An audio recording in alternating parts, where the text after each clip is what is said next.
नमस्कार, स्वागत आहे तुमचं आजच्या व्लॉगमध्ये। तर आज आम्ही चाललेलो आहे गावी आणि मुंबईवरून मम्मी आलेली आहे स्वारगेटला आणि त्यानंतर आम्ही दोघी मिळून जाणार आहे। तर इथे बघा स्वारगेटला आलेलो आहे आणि लगेचच आम्हाला जी बस पाहिजे होती डायरेक्ट बस अकलूजची ती भेटलेली आहे। खरं तर आम्ही असं ठरवलं होतं की आपण जी बस भेटेल ती म्हणजे जशी की इंदापूर वगैरे जरी बस असेल तरी चालेल, पण आम्हाला लकीली आम्हाला अकलूजची बस भेटली आणि मुख्य म्हणजे येणं जागा देखील होती, त्यामुळे येणं निवांतपणे येणं गेलो। स्वरूपचे पप्पा आम्हाला स्वारगेटपर्यंत सोडवायला आले होते आणि ते नेक्स्ट डे येणार होते, कारण का त्यांना सुट्टी भेटली नव्हती, त्यामुळे ते पहाटेच्या गाडीने येणार होते आणि आम्ही आदल्या दिवशी चाललो होतो। तर लवकरच तुम्हाला कळणार आहे येत्या ब्लॉगमध्ये की मी गावी कशासाठी चाललेली आहे। हे ते बघा बस निघालेली आहे, त्यांना बाय करून आम्ही चाललो आणि हे ना मुलं एवढी खुश होती ना, कारण का ट्रॅव्हलिंग वगैरे मुलांना भरपूर आवडतं आणि त्यात आजी आली आहे, त्यामुळे तर मुलं तर आनंदी होतातच। तर आजीने काय काय खाऊ आणलेलं आहे, तर हे ना स्वरूप बघा आजीने काय खाऊ आणलेलं आहे ना, त्याला फक्त ती बॅग हवी आहे, त्यामुळे तो म्हणतोय मम्मा तू तिकडेच बस, आजीला माझ्या जवळ बसू दे। आणि मधल्या वेळेत बघा इकडे तिकडे फिरतोय, त्यामुळे ना त्याला असं ट्रॅव्हलिंग केल्यासारखं देखील वाटत नाहीये, बोर होत नाहीये। बस बऱ्यापैकी म्हणजे अशी खाली होती, त्यामुळे जागा भरपूर होती आणि त्यामुळे छान असे एन्जॉय करत होते। तर मुलांना खूप सारा असा खाऊ आणला होता, तर श्रीशाला पण त्याने घेतलं की मम्मा श्रीशाला पण माझ्याबरोबर खेळू दे, मग तो इकडे तिकडे खेळत होता आणि थोड्या वेळाने श्रीशा झोपली आणि स्वरूपला पण झोप आली होती, पण तो काही झोपला नाही आहे आणि थोड्या वेळाने आहे ना बस थोड्या वेळासाठी ब्रेक घेतला, म्हणजेच थोडं ब्रेकफास्ट वगैरे करण्यासाठी थोडा वेळ थांबली होती बिग वनला। तर मी तिथे जाऊन स्वरूपने काहीही खायला न घेता तर हे बडीशोपचं घेतलं होतं, मग आजीने देखील दिलं। मग छोटी मोठी भूक लागली होती, घरी येताना जेवण केलंच होतं, तरी पण म्हटलं चला आता वडापाव खावं। आणि इथे बघा गावी जाताना एवढं छान असं सुंदर असं हे दृश्य दिसतं, तर खूपच छान वाटत होतं।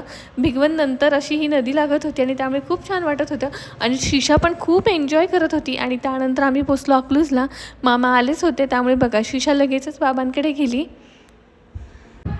आता मुलं एवढी खुश झाली होती बाबांना बघून आणि ते म्हणजे ना रिक्षामध्ये बसायचं, त्यामुळे तो एक आनंद वेगळा होता। आता घरी पोचली होती, मामाच्या दोन्ही मुली घरी होत्या, एक कॉलेजवरून आली होती आणि एकीला सुट्टी होती, त्यामुळे बघा मुलं लगेच आधी गेली दीदीकडे आणि एवढे खुश झाले होते।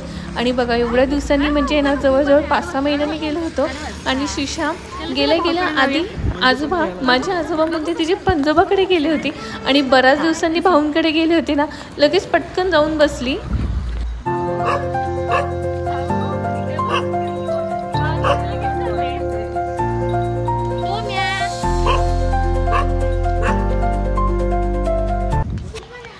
त्यानंतर मामी आल्या आणि मामींनी असा मुलांवरून तुकडा उतरून टाकला। तर तुमच्याकडे देखील अशीच पद्धत आहे का? मी ज्यावेळी माहेरी किंवा सासरी देखील जाते ना, त्यावेळी गेल्या ना असंच मुलांवरून तुकडा उतरून टाकतात आणि घरी गेल्यावरती फ्रेश झालो आणि स्वरूपला पहिलं आहे ना फ्रेश झाल्यावरती टॉमी म्हणजे जो डॉगी होता ना त्या डॉगीला खाऊ घालायचं होतं, त्यामुळे जेवढे काही टोपल्यातले जेवढे चपाती किंवा भाकरी वगैरे होते ना ते आता सगळे संपणार होते। स्वरूप आल्यावरती तो जसं आहे ना त्याला टॉमी दिसला की तो थोडीशी चपाती भाकरी घेऊन येत होता आणि देत होता। आणि तेवढ्यातच माझी आजी आली आणि शेतामध्ये गेली होती ती, आणि बघा आल्या ना श्रीशाजवळ खूप सारे तिने तिचे लाड केले। मामींनी चहा बनवून आणला होता मस्तपैकी असा छान कडक, त्यामुळे दिवसभराचा जो काही थकवा होता ना तो दूर झाला आणि छान मस्तपैकी बाहेर बसून सगळ्यांसोबत असं निसर्गरम्य वातावरणात चहा एन्जॉय केला। मुलं एवढी खुश होती ना, स्पेशली गावी गेल्यावरती त्यांना एवढं आहे ना हंबा आणि त्यांना डॉगी म्हणजे कॅट एवढे तिथे ॲनिमल दिसतात आणि आहे ना मातीत आणि पाण्यामध्ये खेळायला देखील खूप आवडतात। तर इथे बघा श्रीशाला आहे ना लगेच दीदीने आहे ना हंबा दाखवायला नेला आणि आता मुलांचं इथे खाण्यापिण्याचं अजिबात टेन्शन होतं, कारण काय ना सगळं हे म्हणजे मामाच्या मुली नेहा दीदी सगळं त्यांना बघत होते की तिथं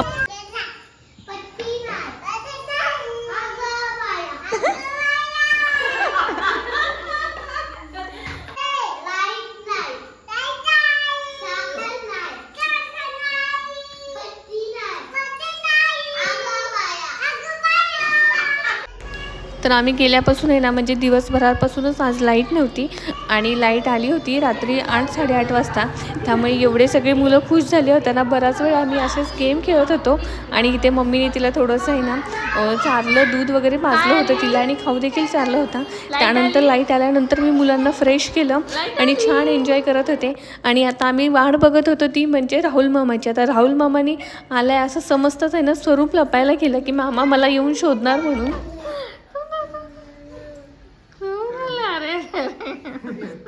लपून बसली तुला बघून सगळे. ऊन आलं बघ. राहुल मामा आला. अजून तोंड दिसलं नाही तिला. टोपी काढ, टोपी काढ. आता दिसलं. आक्रोश मधून पासून कालवा करते. राहुल मामाकडे जायचंय. बघ बरं पुढे भेटतोय का, पुढे भेटतोय का बघ. पुढे पुढे तिकडे पुढे. ही सिड्यांची लाईट लाव ना राहुल.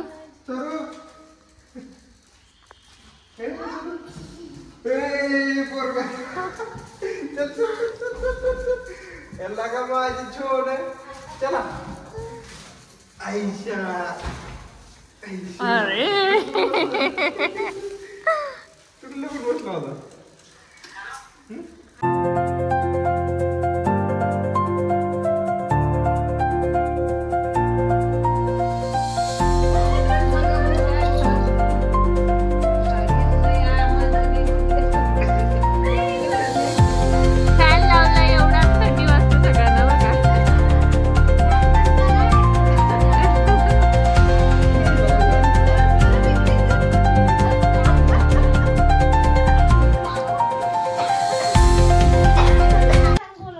स्वरूपला आहे ना पायाला लागलं होतं, त्यामुळे ना त्याला थोडं चालता येत नव्हतं. आणि त्याचबरोबर आहे ना उद्या एक कार्यक्रम आहे, त्याचं सगळ्यांना आहे ना आमंत्रण देत होती मम्मी फोन करून. आणि नंतर गप्पा गोष्टी झाल्यावरती आहे ना जेवण करायला घेतलं होतं. सगळ्यांनी मिळून असं बऱ्याच दिवसानंतर जेवण केलं होतं, त्यामुळे छान वाटत होतं. आता जेवण झाल्यानंतर सगळे कंटाळे होते, त्यामुळे झोपलो. आणि सकाळी उठल्यावरती आहे ना स्वरूपने मला आधीच बसमध्ये सांगितलं, मम्मा ज्यावेळी आंबाचं दूध काढणार ना त्यावेळी मला देखील काढायचं आहे म्हणून. तर इथे बघा ज्यावेळी आहे ना मामा आणि राहुल धारा काढत होते त्यावेळी स्वरूप देखील आधीच उठून बसला होता. म्हणजे ना लवकर 5:30-6 वाजता उठलेले सगळे आणि 5:30-6 वाजता उठून सगळे गप्पा मारत बसलेले.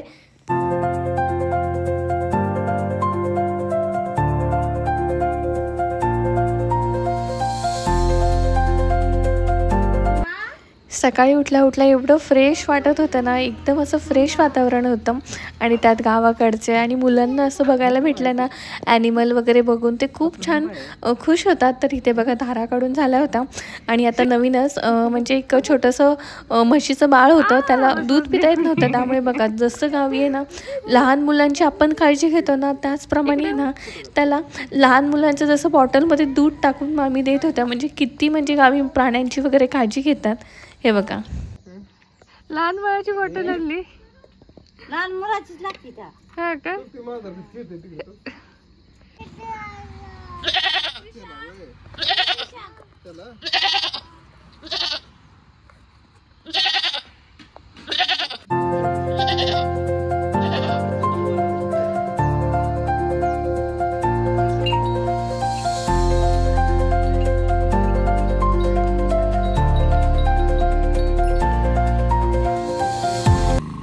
तर स्वरूप आहे ना राहुल मामाबरोबर दूध घालायला गेला होता. आज नेहाचं कॉलेज होतं, एक्झाम होती तिची, त्यामुळे तिला कॉलेजला जायचं होतं. तर बस आली होती. नेहा कॉलेजला गेल्यानंतर थोड्याच वेळात आवरून राहुलला देखील ऑफिसला जायचं होतं, तर तो देखील गेला.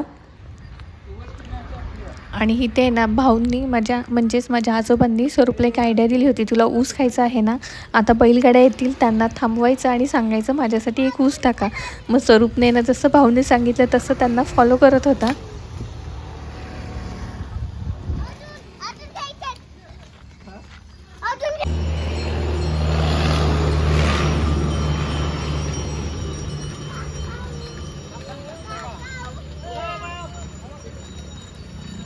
हे थांब ते बघ देत आहेत.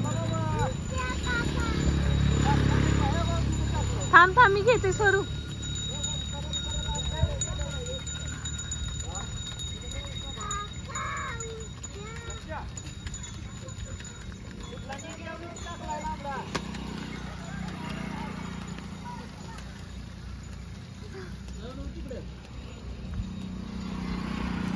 आता ऊस घेऊन एवढा खुश होता ना, मग त्याला ना आजीने बारीक बारीक तुकडे असे कट करून दिले, दोघांनाही दिले. मुलं एवढी खुश झाली होती ना. तर आजचा व्हिडिओ ना मी इथे संपवते. पुन्हा भेटूया अशाच एका नवीन आणि छान व्हिडिओसोबत. तोपर्यंत नमस्कार.